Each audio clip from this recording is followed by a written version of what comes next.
Welcome everyone to the Tavern podcast. I'm Grand J and I'm joined by Mr. Bods Hey guys, how you doing? and Gino. What's that? Gino, that's gonna be your thing from now Yeah, on. you did that last week too. You're getting on the roll. So it's gonna become a thing. Okay. Yeah. I'm fine with That can be your thing, man. How's everyone been? Yeah, good. Had a nice Christmas, had a nice New Year. Keen to get back in and play some Hearthstone? Man, I've just been playing WoW so much lately. And when I play WoW, I play more Hearthstone for some reason. It's like the two themes just go together. So yep, playing a bit of both. It's been pretty good. What do you mean, Bodhi, that you want to get around to playing more Hearthstone? Haven't you been grinding it out like super hard all of December? Usually, I did a very hard grind in December, yeah. But usually I take the first week of each season and don't play very often, just to kind of let the meta sort of sort itself out.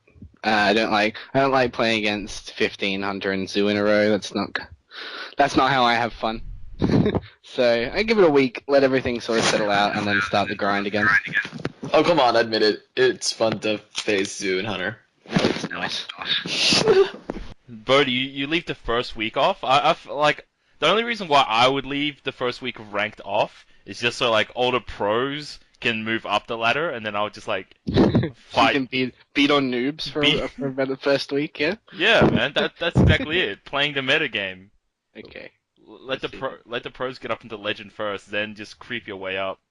Yeah, I can see that as a potential reason. No, I only started ranking again yesterday. So, got lots to talk about. We got to talk about the first season of GVG, this new season, and I'd like to talk a bit personally about Mage as a class as well. All right, if we have time. Excellent. Well, let's talk about last season then, and how things went down. Bodhi, like you got to legend last season or something, eh? I couldn't play on the last 2 days, being New Year's and all, so I was unfortunate in that respect, but I did end up at rank 2. Oh, no dedication, man. You're so Yeah. close. Unfortunately, real life got in the way. I couldn't quite make the ending grind to legend. But like you showed us that picture of you playing against Firebat or something at the end of the season. I did. Yeah, I played against. That was really fun. Absolutely. Yeah, I hear this Firebat guy's pretty good. Yeah, I think he won something or other. I can't quite remember what. Oh man, dude, but GVG's made. I don't know. I feel that the game's a lot more fun now after GVG sets come in. I agree. I agree. So many different strategies now. But like, it enabled every class to play Zoo if you think about it. Because that's what literally mechs are. It's just like a different form of Zoo with just a different theme. The Zoo Light. That's how I like look at it. That's the only thing I don't like about GVG actually, because of since like mechs are now popular, and the main strategy for mechs is just to zoo someone down. Yeah, that's the only thing I have an issue. Can every class zoo people down? Most of the time, yeah. Yeah, no, I mean like especially with the mechs now, because you just put all like the bread and butter of what makes a mech deck, just put that in, and then it's just like your deck just operates really well because of the synergies. It's insane. Yeah. Admittedly, I've seen like a lot of Warlock Zoo, and also seen a lot of aggro mage bullcrap. Good old cancer mage. Good old cancer mage is what I want to talk about at the when we have some time later on. Actually, no, we might get to that now. So what are your thoughts about cancer mage? Because I've got a lot of stuff that I want to talk about afterwards as well. Well, I'm currently actually in the background. I'm playing it on ladder as we speak. And a direct result is that my opponent is getting very upset at me. I think it wouldn't even be a bigger problem if Snow Chugger and Goblin Blast Mage just weren't so good. Like, those cards are incredible. There's Snow Chugger. It does so much work against, or Chugger does so much work against Hunter and Warrior. Warriors. Paladin. Yeah, Paladin, Rogue. The list goes on. Well, to just Shaman after that, but I know, and Druid. I don't know. It's the freeze effect to hero is just really is just really good. Yeah, like definitely playing against mage as like a weapon wielding class. It's so annoying to play against Snow Chugger. Oh my god, it's so annoying. But at the same time though, it's not like a super aggro type card though, so it doesn't deal a lot of damage. It's a very strong control card in a very aggro deck. I don't know. I don't think Snow Chugger is necessarily what makes Mech Rogue so awesome. I think Goblin Blast Mage and potentially a good Echoes of Medivh is really, really what makes a deck. Let's talk about that card, Echo of Medivh. What do you guys think? Do you remember how we rated it? I can't quite remember. I feel like I said it was okay. We said it was fair or reasonable. I think we underrated how good it was. I think a lot of people originally, I remember, said it was very overpowered. I didn't quite see it. I think we were all under the consensus that it was pretty fine, but it wasn't anything to write home about. And I assume we've been proven quite wrong on that based on just how much play it's actually seeing at the moment. It does so much work though. Like against mage, it's so annoying because okay, you can't build up a big board towards the mid game because you'll get flame striked out. But you have to like stop them from getting a ton of dudes up to like turn 4. Because if you don't, then they'll be able to Echoes of Medivh like 3 or 4 guys, and then you're fucked. Echo of Medivh. It's so bullshit. Look, okay, and if they can Echo Medivh like a Snow Chugger and a Goblin Blast Mage, it's already pretty much done what it's need to do. And if it has like one more guy that you can echo, it's the level of bullshit is so high on it. Yeah, getting things like Mech Warper in your Echo of Medivh, things like Annoyatron.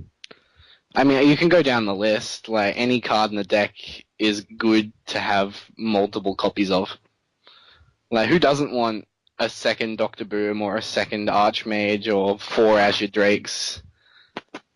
You know, like every card in the deck that you can possibly gain some semblance of value with Echo of Medivh is good, and that definitely tipped it over my scale in terms of one of the cards that I think I was wrong about for GVG. Yeah. Plus the synergy with Unstable Portal is really really strong as well, because you Unstable Portal and then you've got a guy and he's potentially like 1 or 0 cost, so the turn that you play Echoes of Medivh, you just drop whatever free dude that you got from Unstable Portal, then you play Echoes of Medivh. That's actually that's a pretty good combo, yeah. Yeah, because like that's what happened to me. I was playing Arena, and I ended up getting the 2/1 stealth guy, the 2 free stealth guy, and then I unstable portaled. On my turn 4. I played I forget which free drop it was, and then I just like Echoes of Medivh, all of it for free. Jesus. Yeah, there's so much value to gain from that card. And then and then like we're not even talking about like the super bullshit strategies of it as well. Like if you have Lava Golem, Molten Giant. If you have Lava Golem. Sorry, if you have Molten Giant and you've got like 10 or less health, you play your Molten Giants, you Echoes of Medivh them, and then you play your other Molten Giants for free as well. So what the... And if you have a second of Echoes of Medivh, and it's like turn 8, you can get 8 Giants out in one turn. Yeah, ridiculous. Dude, that actually sounds like an awesome strategy. Holy crap. There are a lot of these store mage, like this control-ish mage that play an Echo of Medivh, as well as the the junk bot, the heal bot. Yeah. And you would play the long game, and your opponent would inevitably just not be able to get through you because you'd be able to heal so much. Anti-heal bot is the one. Yep. Oh man. And like I seen a couple of decks that tried to use Flame Leviathan for very mixed results. Card's so terrible. I think like It's so shitty. I think 3 out of 4 times it was like pretty. It wasn't very good for my opponent. Like it wasn't like an opportune time. But then like on the 1 out of 4 times where you've got a dude, and your opponent probably doesn't have a way to get rid of it, they draw the Flame Leviathan and it just like kills your dude for free. Mm. It's like it's like in League of Legends having the one crit chance rune and randomly getting your one crit off, and that just wins you a fight. That's how I rate Leviathan. Most of the times it's not going to do anything, but on that one time, in that one miraculous draw, you will save yourself with it. After we're done with Mage, I think the topic of our discussion should be cards from Goblins vs. Gnomes that we thought would be bad but ended up being good, and cards that we thought would be good and ended up being bad. I just want to touch a little bit more on Mage. I've seen a lot of Mage on ladder. It's kind of like its popularity depends on kind of the popularity of Control Warrior, and I think that as you're ranking up, playing Mage into Hunter and playing Mage into Zoo and playing Mage into Paladin is actually really good. But the further and further you go, the more times you're going to see Control Warrior, and that becomes a much harder game to win. It's not impossible, but the Warrior's got almost like an 80% chance to win that game just based on having a strong, if they have a defensive opening, it's really hard to burst them in time before they can set up and they can legendary all over you. Legendary all over you. Yeah. Well, I've been having a lot of success with Mech Mage. That was what I played a lot of at the end of last season as well to get me up to rank 2. But yeah, like Mech Mage, it's really strong at the moment. I had a look at playing into Mech Shaman. There's so like okay, I think Mech Shaman is like the equivalent of playing a cheese strat in StarCraft. Like, if your opponent isn't ready for your Whirlo bots, is that what they're called? No, what are they called? If, Whirling Zapomatics? yeah, Yeah, if that's they're not the one. if they're not ready for your Whirling Zapomatics, you can get them so low by like the start of turn Flame Tongue 4. Totem. Yeah, just Whirling Zapomatic and Flame Thumb Totem, and your opponent gets dicked out by a ton of damage. And if you can get the Power Mace to buff him up, your opponent's screwed. And then you just throw Crackles for the win. Yeah. Crackle face. Crackle face. I haven't seen a lot of Shaman. I didn't see a lot of Shaman last season either. But I think that playing a very anti-aggro Shaman with like Zombie Chow and Healbot and even Neptulon. I had so much fun playing Neptulon at the end of the season, I must admit. It was fantastic. Did you play with Stiltfin Spirit Walker? No, I did not. That card is dreadful. But I managed to, I put up a screenshot on my Facebook page. I'll find that I got 2 Cold Light Seers. I got the 2-1 that summons the 1-1. And I got the War Leader. Oh, damn. So on my board, I had a 6/6, a 5/4, a 4/6, a 3/5, and a 4/4. All off the value of Neptulon. All off the value of a 7/7. So, it's really good, I find, actually. Neptulon to Murlocs. Dude, we did underrate him a little bit. I think that was going to be one of my Dude, underrated Shaman cards. Murloc decks. No, you don't play it in a Murloc deck. It's silly. But it's Dude, like a it's 7 that- mana 7/7. It's a 7 mana 7/7, draw 4 cards, overload. So it's like a 10 mana 7/7, draw 4 cards. And that's really good. Is it better than Dr. Boom? No, not even. Oh my god, Dr. Boom. Okay, We'll alright. talk about that in a minute. Anyone got anything final to say on Mage? Play it, but don't play Flame Leviathan with it. Don't play Flame Leviathan. PSA.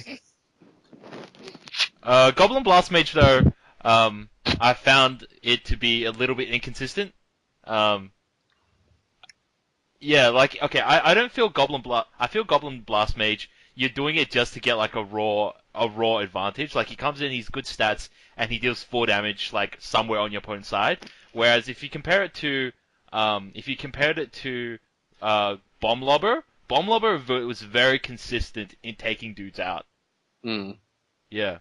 So Goblin Blast Mage, I feel it's basically like Yeti plus. It's got good stats and then it's got like a little bonus effect, but I don't rely on the effect all too much. It's like trying to rely on an arcane missiles trying to do some stuff. I don't know, it's kind of reliable a lot of the time. Especially like you could finish them off with your mage hero power. A lot of So the time, like, you're not looking for 4 damage on the one thing.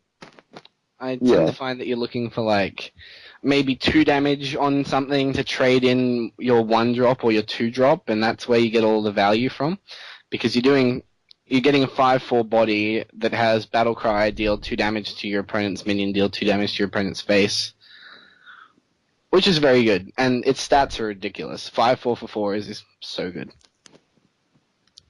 It trades up. It's always going to trade up against aggro generally. Yep. Yep. And against control, they have to waste removal on it, and you've got things like Doctor Boom, Azure Drake, Archmage. You know what it always kills for me? Like, I would summon him, and he would always hit the damaged golem, no matter how much, like, other units there are. It just always hits the damaged golem. It's the best. Yeah. Yeah. But okay, to finish off with Mage, Unstable Portal, the the amount of games where Unstable Portal just like puts something big on your 4th turn is so bullshit. Especially if you've seen it like on streams or in Reddit and shit. The people that are dropping like bullshit cards on turn 4. Bullshit cards. Well, hold on. Off my unstable portals, I've got Neptulon in Arena. I got 2 legendaries off unstable portal so far. Got Malagos for 6 mana, also in Arena. Wow. Like I want to know with Unstable Portal, like what are the odds of getting everything? I don't feel that it's like a flat, like it's flat odds, like the same chance of getting everything. I feel that you end up getting something decent almost all the time. Yeah, I agree. You never get something crap um like the 1/2 taunt guy. Like I've never seen anyone get like a trash card with it. Well, I actually was watching a stream yesterday, and Rain had used unstable portal, and he got Elven Archer. That's pretty funny.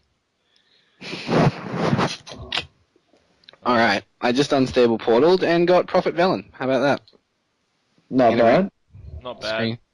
Well, especially because it's mage, it's going to be pretty good. Dude, you could Pyroblast for Yeah. 20. Pyroblast is 20, or throw your fireballs for 12. I got Fireball for 12 here. I got 8 mana, 12 damage. Pyroblast for 20. Yeah, dude.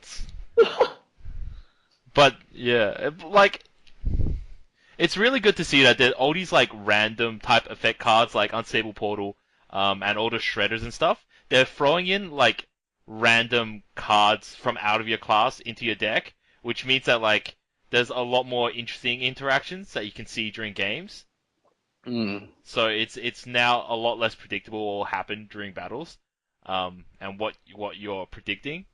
That's actually true, yeah. Because that one card could, like, change the game completely.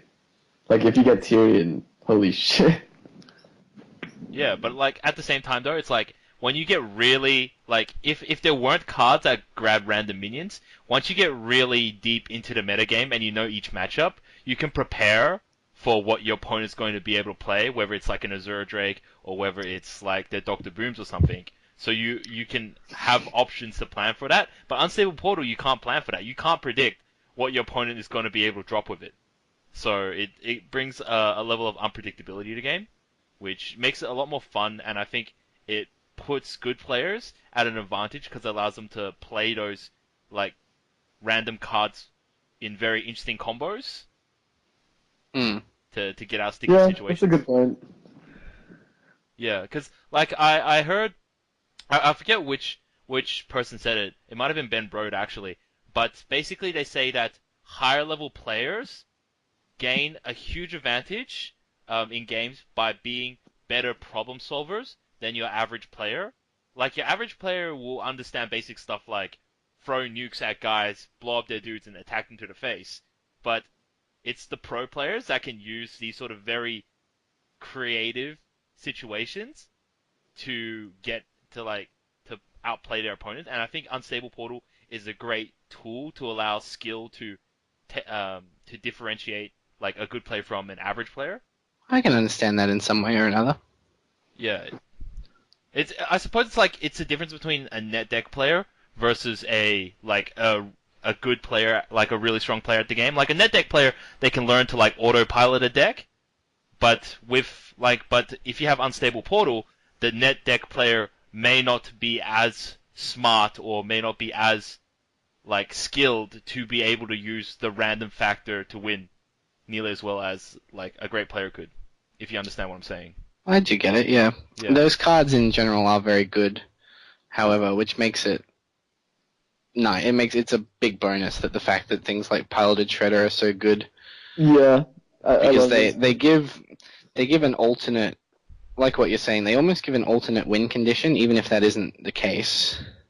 You know, they have this way that changes the game that promotes forward thinking and it promotes puzzle solving. Yeah. And that's a really beneficial thing for competitive players and players looking to become good. That problem solving and continues to be a big part of it. Yeah, it really promotes the skill differentiation. But yeah. Also, another thing that I want to touch on while we're talking about mage cards, is Flame Leviathan. So when you draw it, you deal 2 damage to all your characters, okay? If you draw it, you're using the free 2 guy. What's his name? If you draw him using Gnomish Experimenter, the game like bugs out, like hardcore. Do you? Does it really? Yeah, That's funny. yeah, because you know how like Gnomish Experimenter, when you draw a card, if it's a minion, turn it into a chicken. If it Yeah, draws into a Flame Leviathan, I've seen on YouTube and on Reddit that it just craps the game out. Like the game really has no idea what the hell to do. It like deals 2 damage and then it deals 2 damage to everything, and then the game just like freezes. that's pretty funny.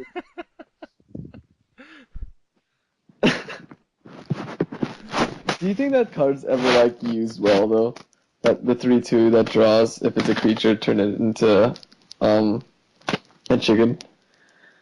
Every time I've seen it played, all I've seen is them drawing a card that card would have saved them or would have been good the next turn, and it just turns into a chicken. Like I've seen like cards like Savannah Highmane and Doctor Boom just like turn into chickens, and I'm like, yes. So I think what we should talk about next, if we're moving on a little bit up to Mage now. As for my thoughts on Gnomish Experimenter, I think it's garbage. It's absolutely terrible. I tried to use it. Like Gino, I actually made a spell-heavy shaman deck focused on drawing, but there's no way that you would want it instead of Like Acolyte of Pain, right? or Manatide Totem. Yeah. It's just like those are your 2 only creatures, and you play one, and it turns the other one into a chicken. That would suck. It just never works out however you want it to play. But let's see, next deck to talk about. All right, yeah. So like last season, I played a lot of Steal Your Shit Priest. That was super fun. You do not know how satisfying it is to like shrink your opponent's shit and then just take their stuff. Um, like shrink meistering your opponent's can and then stealing him. Um, it's just the best feeling. And you don't have to play anything. You just wait for your opponent to play stuff and then take their shit, and then yeah, you win. Or just like take your Sarah. Were you playing like a more control-y version with Pyromancer and Yeah, I was playing the more control version. So basically, sit back, not do much, and take their stuff. Except at the time I didn't have Doctor Boom. Um, and it always pissed me off that I would be winning the game, and then my opponent would just drop Doctor Boom, and then I'm fucked because it just like kind of equalizes everything. I feel that if you don't have Doctor Boom, you can't play any sort of control decks right now, because playing Doctor Boom wrecks your day, and if you can't counter with your Doctor Boom, then you're screwed. Dude, Jason, did you end up crafting Doctor Boom? This was the most tearful card I've had to craft. I had to disenchant my gold Mal'Ganis Oh so no. so I can get my Doctor Boom. It's okay because I wasn't gonna play Warlock anyways because I don't have Jiraxis. But like I felt that there were too many matchups that I would lose simply because my opponent played a 7/7 with two bullshit ass boom bots. E.g., deal 4 damage to one of your creatures and deal 4 damage to your face. Like I was talking to Gino about this the other day about Doctor Boom and like there's no way to deal with Doctor Boom with one card, okay? You can either focus on killing all the dudes, and then you got a 7/7 like beating in your face, or you kill the 7/7, and then you got boom bots that blow up and deal damage to shit. Like, there's no efficient way to like to deal with everything. Big Game Hunter, the Doctor Boom, and then his bombs go off. And if you got ways to clear the bombs, you still got a 7/7. So I feel that card is too strong. There's just nothing bad about it, is there? Like, at all. Like, there's no downside to playing it. Even if you get big game hunted, it doesn't even matter. Like, next turn, like, your 1/1's gonna trade into their 4/2, or it's gonna hit something else, and you're gonna have follow-ups no matter what. Yeah, it's like there's no way to counterplay it. Mm. What's the best combination of cards to get rid of Doctor Boom with? Oh god. Big game hunter, then, like, Whirlwind Big Game Hunter might be the best way to get rid of it. Yeah, you know if what? you're prepared to take 2 to 8 damage to the face. You know what might be the best way to get rid of it now that I think about it? Using a card that we all crapped on as being pretty shit. Light Bomb. My opinion of Light Bomb has changed slightly. I can tell you that. I actually think it's pretty good. Okay, Bodhi, what's your thoughts on Light Bomb now? Well, we'll discuss the majority of cards that we think are vastly different to our original anticipations. But Light Bomb, it's good against Hunter, and it's good against Handlock. Not a lot wrong with a card that's good against 2 matchups that Priest generally has a very hard time dealing with. It's quite highly costed, is the problem with it, however. Yeah, but like in a way, it's just like a slightly more unconventional Flame Strike when you think about it. Yeah, that's true. It is. It's got this weird little synergy in Priest, because if you're playing Control Priest, you're never really going to have lots of minions on the board that are going to take damage from this kind of thing. I think I'd rather have Shadow Flame though. I think that's a better card. Shadow Flame is a vastly better card, I would say, but it shores up quite a bad matchup for Priest, and that's that's Handlock. Yeah. Freaking Molten Giant Shadow Flame. It's just insane. 4 mana, clear the board. But you get rid of one there. You get rid of one of their Molten Giants though, so that's not too bad. Yeah, that's they've true. only got only one more bullshit Molten Giant coming out. Not I wrong remember there, when it actually. was Leroy. It was so insane. But now they nerfed him, so it's not worth it to play him. Yeah, like it's weird. Just by nerfing his cost by 2, he's like completely unviably bad now. Apparently. Leroy, 1. Left him by 1. Oh, sorry, nerfed him by 1. Yeah, and he's completely useless. Funny, huh? Yep. Let's get into a list of cards that we thought were good, but ended up being bad, and cards that we thought would be bad but ended up being good, etc. That Alright. kind of. Okay, I've got a list here of the cards. Yeah, okay, dude, I edited through all those videos, so I know exactly what everyone said. Oh man, we were wrong on so many things. Okay, starting All from the right, top of the list, let's do it. Cogmaster. How we all just crapped on this card, yet it's been seen in like almost every sort of like aggressive mech deck. Yeah, that is true, and nice way to be wrong on the first card of the entire set. But yeah, it's good. It's really good. I wasn't expecting mech to be that zoo-esque. It kind of took me by surprise at just how speedy a lot of these zoo builds would be. And as a result, obviously a 1-drop for 3/2 most of the time is pretty damn good. And like his power isn't as situational as you think it is, because like you're usually going to be following him up on a turn two with like a Noyotron or like a Mech Warper. So you've got a durable mech that you sit in front of it, and then he's just like swinging in for a free two. Yeah, yeah, absolutely. Coin out the mech that the 2/3 that makes minions cost one less. What was that called again? Mech Warper. Yeah, play that, coin that out, and then just play those two for free.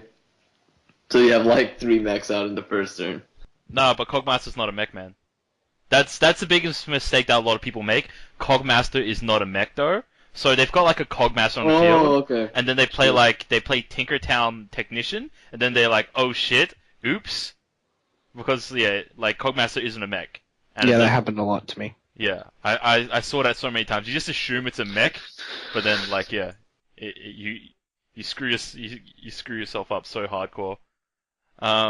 Next card that's someone for that we underrated. Next card that we underrated. I think Cogmaster's only common neutral that we underrated.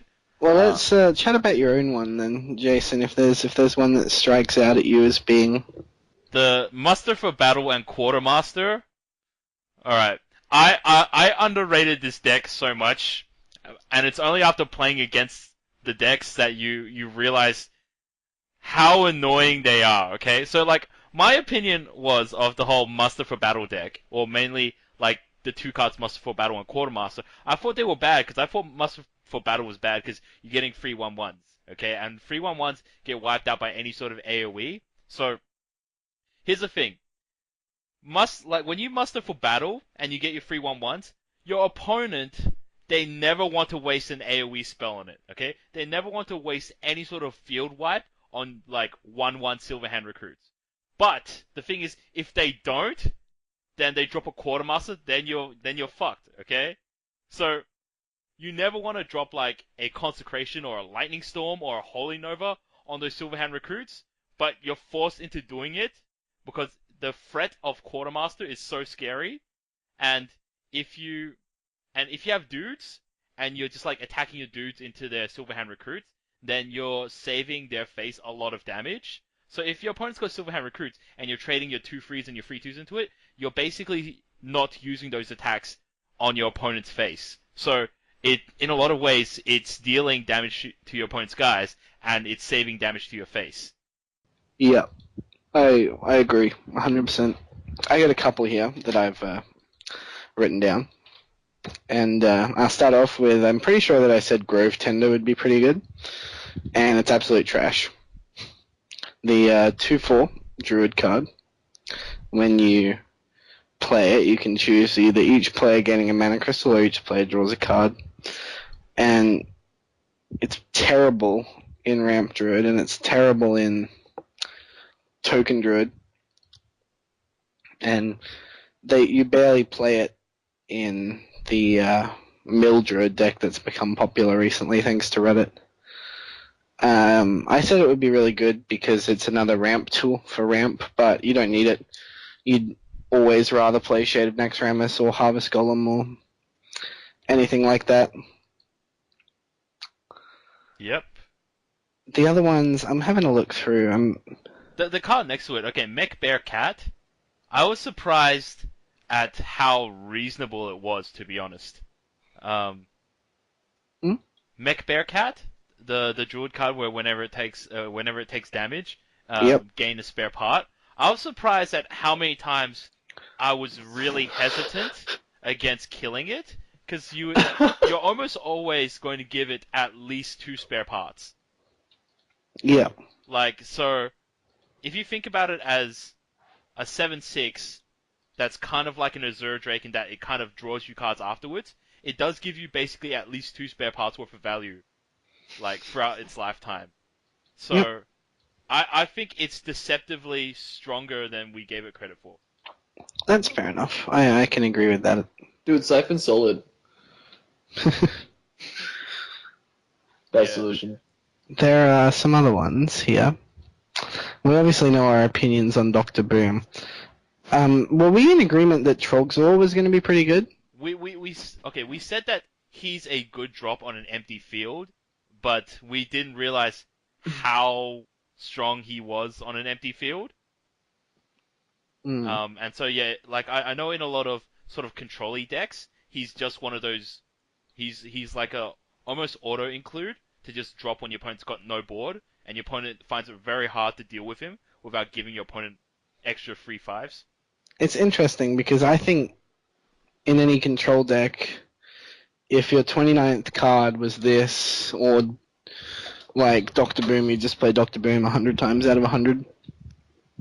Like, I think the 7 slot got so filled up so nicely by Dr. Boom that this card is actually a lot worse and a lot less used than people I agree with that. are. That it could be. I'm not saying that it's bad. I'm saying that people aren't using it because Dr. Boom Of Dr. exists. It's just better. Like, you can play that and that's fine. I'll play Dr. Boom and you can't do anything. Like, you're actually behind. And I think that's one of the main reasons that it's been less popular and it's been seen less in general. I still don't think it's bad. I think we rated it quite fairly. But not knowing just how auto-include Dr. Boom would be in probably in every deck. I mean, Control Hunter runs it. Like, Hunter runs Dr. Boom. A 7-drop. It's ridiculous. Because every deck that doesn't want to kill you, like any deck that doesn't need to kill you before turn 7 has to play Dr. Boom. Yeah, basically. So you've either got two options. You either got a deck that must win before turn 7, or a deck that can allow for the game to go past turn 7, then you have to play Dr. Boom. Bodhi, do you still think Ragnaros is better than Dr. Boom? Yes. Oh, okay. But just. I would have to narrowly agree with Bodhi, because I feel that Dr. Boom, it's okay, as much as we say he's overpowered, I feel that sometimes he's kind of fair, because sometimes your boom bots only blow up for like 1 damage to the face. So there are times where your boom bots will fail hardcore. Very, very rarely. And that's why I reckon it slightly out edges Ragnaros. I am under the assumption that it's probably the two best legendaries in the game go Ragnaros then Dr. Boom. Just. Alright. Another card that I didn't rate very highly, but I've had surprising amount of success with it, is Tinker's Sharpsword Oil in Rogue. It's interesting. Where are you finding your success comes from? Okay, so, cause I play a lot of Rogue, and I had the first couple of days I was playing like Mech Rogue, or like it's more like Blade Flurry sort of a combat-y sort of Rogue. I didn't do very well in the first couple of days, but then I figured out how to play the deck, and then the deck's surprisingly good. So basically, the deck list is basically you run sort of like the early game mechs. You run like a pair of Azure Drakes. You run Cogmaster's Wrench, Tinker's Sharpsword Oil, Deadly Poison, and Double Blade Flurries. And Tinker's Sharpsword Oil is such a large increase to damage, because if you can get the combo off, not only is it effectively an extra 6 damage that you deal to your opponent's head, but you can combo it with something like Blade Flurry to get a big free damage across the board and onto your opponent's face. So basically, what I come to realize with Rogue is you've got things that increase the damage of your weapons, but unlike Paladin and unlike Warrior, you don't have any way to effectively give yourself a big boost in health compared to like True Silver Champion or like Shield Maiden or something. So for Rogue, you have to balance using your weapons between your opponent's face and between your opponent's dudes, and basically, Blade Flurry is the one card that allows you to do both, and Tinker's Sharpsword Oil makes that much more effective. There's a lot of times where you're kind of behind, but you then combo a Tinker's Sharpsword Oil, attack with your guy, swing with your sword, and then Blade Flurry to kill your opponent. So, Tinker's Sharpsword Oil, I crapped on it a lot when it first came out, but it's kind of been very instrumental in making Combat Rogue sort of work. It's fair enough. Yeah. I haven't seen a lot of Combat Rogue, actually, when I was going up the ladder. Some Mech Rogue was kind of popular. Yeah. But admittedly, it's a very hard deck to play. I sort of got like every Rogue deck is kind of hard to play. It's not as like play dudes and like play damage nukes like Mage. And I think that's why it's less popular. Because people want something a little bit more easier to play. Yeah, I thought that originally what would make Tinker's Sharp Sword Oil would be Super Aggro Rogue, where you play the 2-1 with charge, the Aha. The pirate guy, yeah. Yeah, and then you play that, and so you have yourself a 5-3 and a 4 damage weapon, and you get 9 damage to the face. Which I would consider quite strong. But anyways, yeah, so that's one thing that I underrated a little bit. Let's see, next thing that we underrated. Okay, yeah, like I'm not sure if we talked about this much in our last cast, but Implosion, dude. I think we kind of scrolled over it basically. Yeah, Implosion, like in certain zoo builds, is so bullshit, especially with like Knife Juggler. It's gross. That card is absolutely ridiculous. I like playing in my Demon Synergy deck. It's pretty fun. Then pull out a Mal'Ganis. Dude, dude, the best feeling is when you get Mal'Ganis early with your Void Collars. Yeah. How good is that, man? Faceless Manipulator next turn. It's the best feeling ever, man. But yeah, It's good. I think that's about all the cards we've underrated, to be honest. I think we have overrated Iron Juggernaut.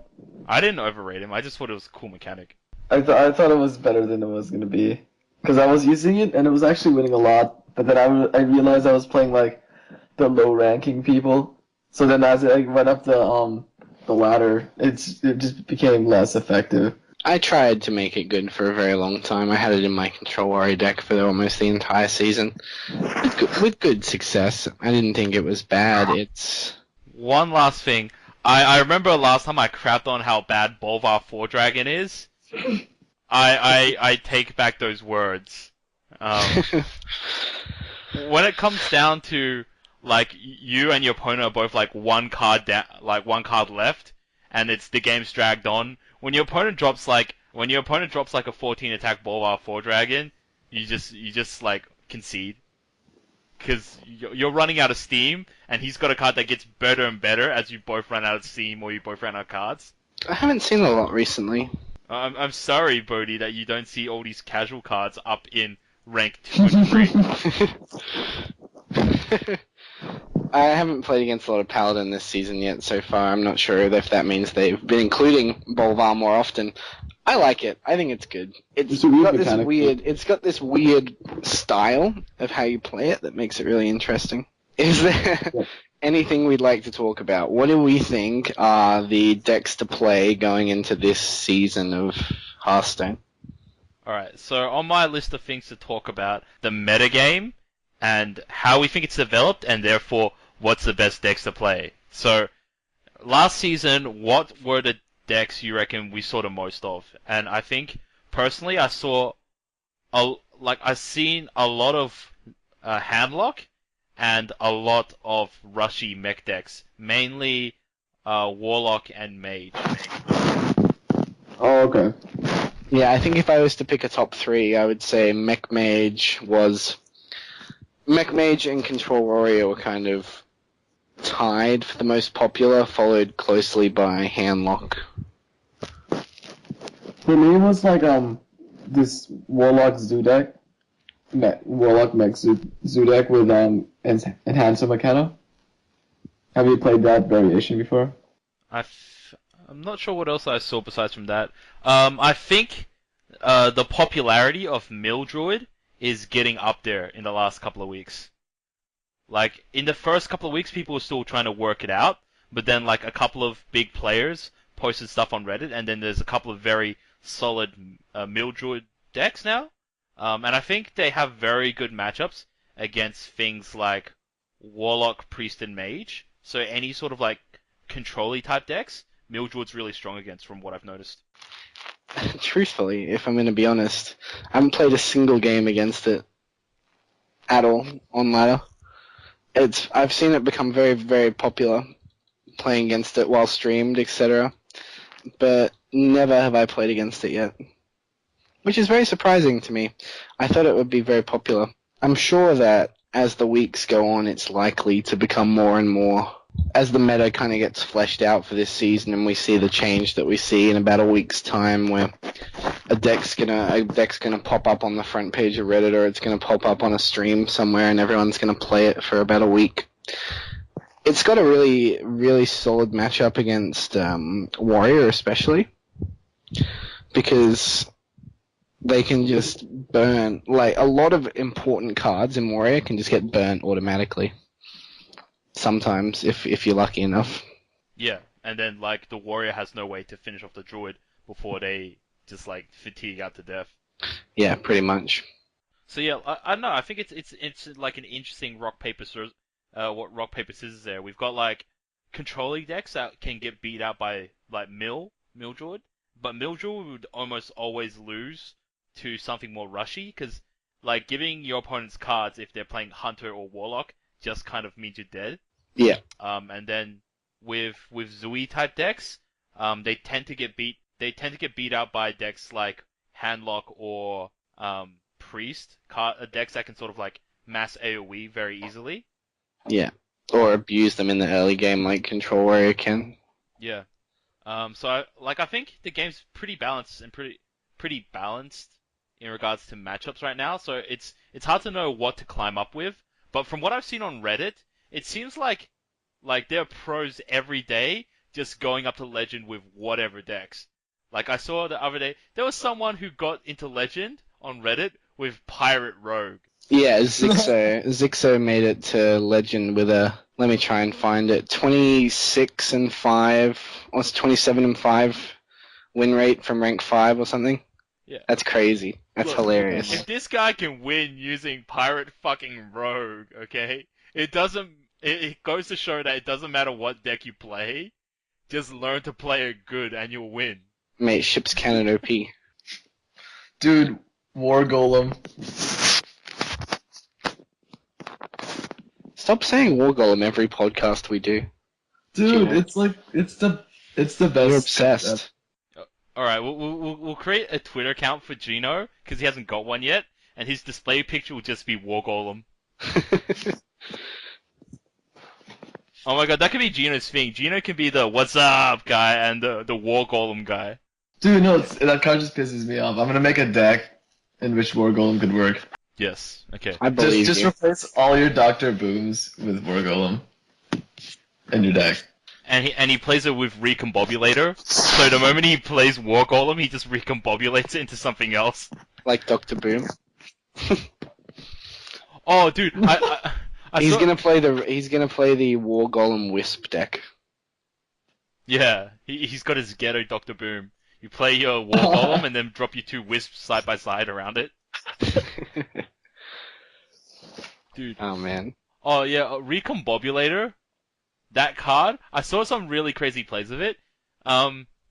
If you put it, like, I saw someone on Reddit, they played in Rogue, they played, Alexstrasza, who's 9 cost, and then they recombobulated it. They kept recombobulating it until they got Mal'Ganis, and then they stealth Mal'Ganis and they won. That's pretty funny. Because there's only a couple of 9 drops. That's true, yeah. Yeah, so there is a possibility that any deck with recombobulator can get Mal'Ganis and just immune themselves. I didn't even think of that. What have we decided to play for this season then? Well, I think I'm going to be playing a lot of. I'd like to test Shaman.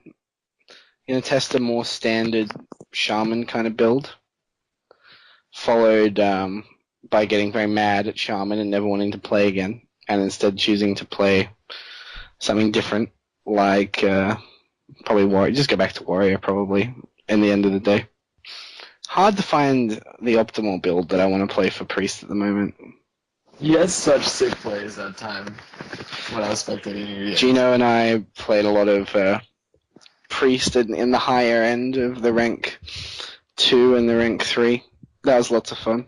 We that day we destroyed a lot of Jiraxxus weapons with Harrison Jones. I got a set of screenshots with about 4 of them, I think. Oh, that's another thing that we kind of forgot to mention was Blingtron 5000. How it's being Blingtron 3000. How it's included in a lot of castery type decks. How it's being put into Priest. How it's being put into Mage. Have you seen it in Mage? I've seen it a lot in Priest with the Harrison Jones combination. Yeah, with the Harrison Jones combination. Just because like you generally keep your life pretty buffed up, and so you can afford to swing with a weapon, and it's kind of a semi-nerf to your opponent's weapon if they drop something big. So yeah, Blingtron, it's a very we didn't give enough credit to it. We thought it was like more of a gimmick fun card, but it's kind of like chiseled its way into a spot into decks, which is something that we underrated a little bit, I think. That's very true. Let's talk quickly about cards that we thought would be pretty good and end up garbage before we end off for today's episode. Like personal cards, maybe you really hoped they would be good, but they didn't end up being quite there. I think we were under the assumption that Malorn was pretty good, and I'm under the impression now that it's absolutely terrible. No, who thought Malorn was good? Did any of us think that? I didn't think that. I didn't think that. I thought he was worse than Iron Golem. Dude, it's War Golem. War Golem, yeah. Worse than Ironbark Protector or something. I gave Iron Sensei a little bit too much credit, I feel. That's fair, especially since Rogue sucks right now. Yeah, because like I thought straight away that like, hey, play like a more control-y sort of mech Rogue, with Iron Sensei, and it just never really worked out because Iron Sensei 2 health got wiped out really easily. That was a big problem, and then Rogue didn't have very many good ways to end the game. Yeah. So it's like there's no point in stalling out the game with Rogue, whereas with Rogue you need to sort of tempo the game down and win faster. And I don't think Iron Sensei fit the deck well enough. That's fair. I agree with that. Although I think it is really strong when it works. It's too difficult to make it work most of the time. Just even if you set it behind a Noyatron, it's too hard to continuously make that valuable. If it can just die, two health isn't big enough to survive. Mech Warper is a little different, just solely based on the fact that it's got 3 health. Yeah. And it costs 1 less mana too. Another card, I gave Cole Pet a little bit too much credit. Like, Cole Pet can fail too many times. Yeah. There wasn't enough times where you can get high main with it. Exactly. There's it's essentially, if you think about it, it's on the same level that Flare is right now. It's basically just 2 mana draw a card. And no one's playing Flare and Hunter anymore. Like, that ship sailed. No one wants that card. So you have to think of it in the same sort of vein. Like, it's just... it's gonna work once in 20 games, and you're gonna be so happy that you got your 3 mana Savannah Highmane for next turn. But every other game, you're gonna draw, bow, Oh, a secret, the and it's not the gonna one matter. thing that annoys me the most, I keep drawing animal companion with it. That's pretty funny. And oh man, one last thing that I underrated or overrated, I can't remember. Something, okay, yeah, we underrated Kez and Mystic. We thought that it would have no place in any decks on the ladder, but What's playing Kez and Mystic? like, haven't you seen there were like quite a couple of like ladder decks that were on Reddit where people would like tech in one Kez and Mystic? In that mid-rangey Warlock deck that I saw, actually, that's very true. Like just one Kez and Mystic. Um, It's pretty funny. I think it's actually happened to me once while I was playing Face Hunter. yeah, so I don't know. It's I feel that now that Doctor Boom is so strong, Big Game Hunter is now almost an auto included in every deck. But I think Kez and Mystic kind of was like the Big Game Hunter a couple of months back. You know how Big Game Hunter wasn't necessarily always included in every deck, but it was like a very iffy. Do you add him into a deck as a meta type thing? I think Kez and Mystic is now kind of that card, and Big Game Hunter is like almost always included. Fair enough. Yeah, I think I would struggle to find a deck where I didn't want two Big Game Hunters sometimes now. Unless it's the start of the season. Big game After hunter is that. such an awesome card. After that, I would almost just always add it. Like after like the first week of ladder, you'd always want BGH because it's harder to play.